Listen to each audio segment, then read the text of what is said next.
नमस्कार, kitchen food with mega चॅनलमध्ये तुमचं स्वागत आहे। तर आज आपण बनवणार आहोत शेंगांची रस्सा भाजी। त्यासाठी मी शेंगा चिरून सोलून घेतले। आता गॅसवरती एक पातेलं ठेवून त्यामध्ये हळद, मीठ आणि तेल घातले थोडंसं। त्यामध्ये शेंगा घालून छान परतून घेतले। आता पाणी घालून त्याला छान शिजू देणार आहे। जास्त शिजू द्यायचं नाही, मी 80%च त्याला शिजू देणार आहे। वाटण्यासाठी मी घेतले खोबरं, कांदा, 2 मिरच्या, आलं, लसूण आणि धने। तर आता मी गॅसवरती तवा ठेवले, त्यावरती तेल टाकून मी कांदा छान लालसर होईपर्यंत भाजून घेणार आहे।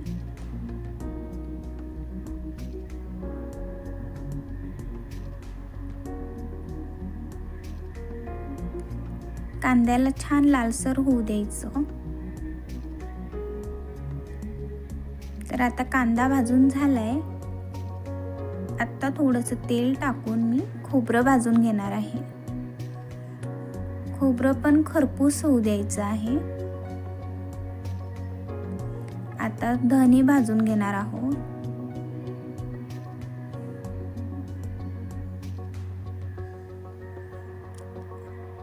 आता लाल 2 मिरच्या भाजून घेणार आहोत।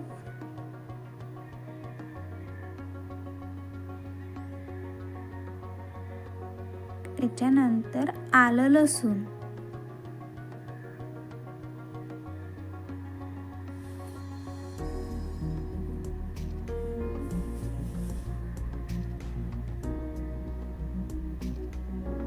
तर आता आपलं वाटणाचं सर्व साहित्य भाजून झालेलं आहे। तर आता आपण मिक्सरमधून सर्वात आधी खोबरं, धने आणि मिरच्या वाटून घेणार आहोत। त्याच्यानंतर कांदा, लसूण, अद्रक,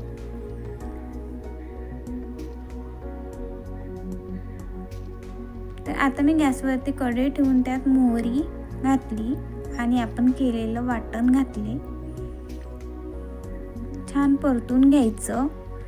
त्याच्यानंतर हळद, काश्मीरी लाल तिखट, घरगुती तिखट आणि गरम मसाला घालून छान परतून घ्यायचे।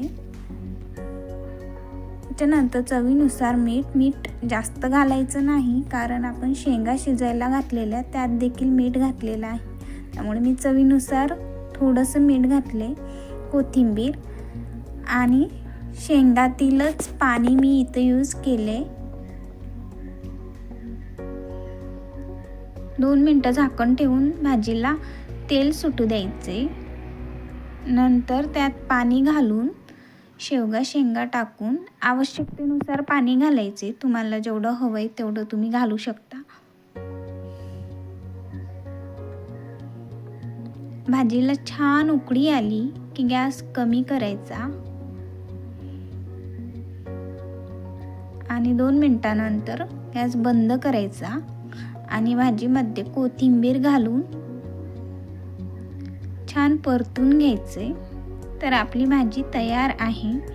तर तुम्हाला माझी आजची रेसिपी कशी वाटली मला नक्की सांगा आणि आपल्या चॅनलला लाईक, सबस्क्राईब आणि शेअर करायला विसरू नका हो।